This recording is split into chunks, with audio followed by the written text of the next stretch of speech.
I grew up in a house built by a carpenter out of crap materials just after the Second World War ended.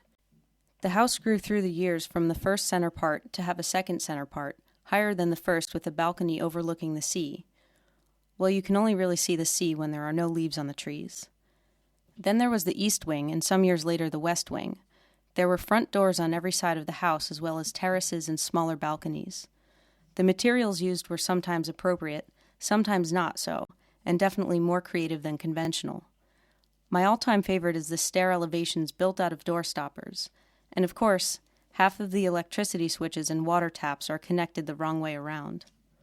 My parents came here in the early 1970s as part of a students' commune. They took a fancy to the house with its somehow separate but still connected wings and parts. Up until when I was 5, there were doors open to connect every part of the house to the other parts. We used to run the whole loop again and again, to the great annoyance of the adults.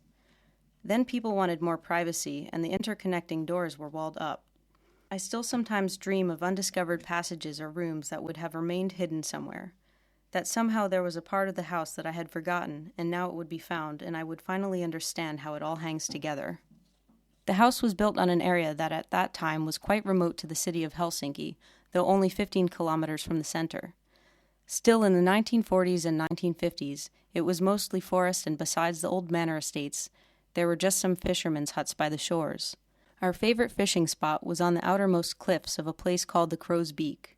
This is also the place where the oldest fishermen's huts still remain. There were nets and wooden boxes everywhere, and especially when the midsummer bonfire was being prepared, there were great treasures to be found.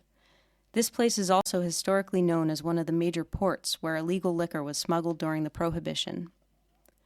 The adventurous feel of the place was also enhanced by the proximity to the Santa Hamina military area, which was just a bridge away. Later I had some friends who went to school there, and they were allowed to bring one friend at a time with them. Especially Saturdays were popular for visiting, because then the soldiers were shown films in a small cinema with wooden benches.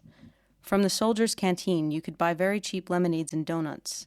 Once we even nearly got shot straying in the high rushes by the shoreline, an incident after which everyone was quite irritated, and we thought it, on the whole, nicer to stay on our side of the bridge. Returning to our own backyards to find our adventures, there were two places that we favored, the roof and the forest. The roof of the house was made of green tin plates. It rattled loudly whenever it rained, a squirrel ran across it, or especially when we did. In the summers, the roof got so hot that walking on it burned the soles of our feet, and after rain it became dangerously slippery. But it also gave a marvelous place to view the surroundings. Hiding behind the chimney was virtually impossible to spot. There we would hide out for hours watching the goings-on of the few neighbors we had those days. What you could actually see was a few gardens, a patch of our street, and another patch of the sea. As said before, this was only when there were no leaves on the trees. Even though the house is built on the highest hill around, the forests covered anything else from view. The other place we disappeared to was the surrounding forests. Not very large even then, now nearly extinct, they provided an endless inspiration combined with stories from Dersu Uzala and the hunters of the taiga. We hunted and gathered and mapped the lands around. We put up camps with fireplaces and tents, and then built tree houses and finally a log house, though that was not in the forest, but under a big spruce in the backyard. We never liked it in the log house, though. After several weeks of hard building, we simply went back to open-air camping in the forest. It was always somehow dark and damp in the house. Obviously, we had been too lazy to make windows or a proper floor. Besides the untouched taigas, our nearby forests yielded spectacular findings, such as the old well where someone had definitely drowned, and the burned-down brothel. Well, that's what we were told it was anyway. There we found old high-heeled shoes and nylon stockings, and not far from there was the most frightening house of all, the house of Matto Järvinen. This was an old man who had assumedly shot my mother's cat after attracting it to his front yard by herrings. We never dared go too close, but we searched his woodshed, and finding there some rolls of toilet paper, a guitar, and a pair of rabbit legs hanging on the wall, we decided to give him his privacy. Later, when the land was sold for a building development and the house burned down, we did sneak by to poke in the ashes. Back then in the 1970s and 1980s, the roads were still sand roads, and after every time it had rained, they were filled with potholes. We used to race the lines of the holes with our bikes, shouting aloud and enjoying the sinking intervals the dropping to each hole made. When the summers were dry, the dust would linger in the air after every passing car, like the time it had stood still for a moment and only very reluctantly got on with it. The ditches grew nettles and weeds of all sorts.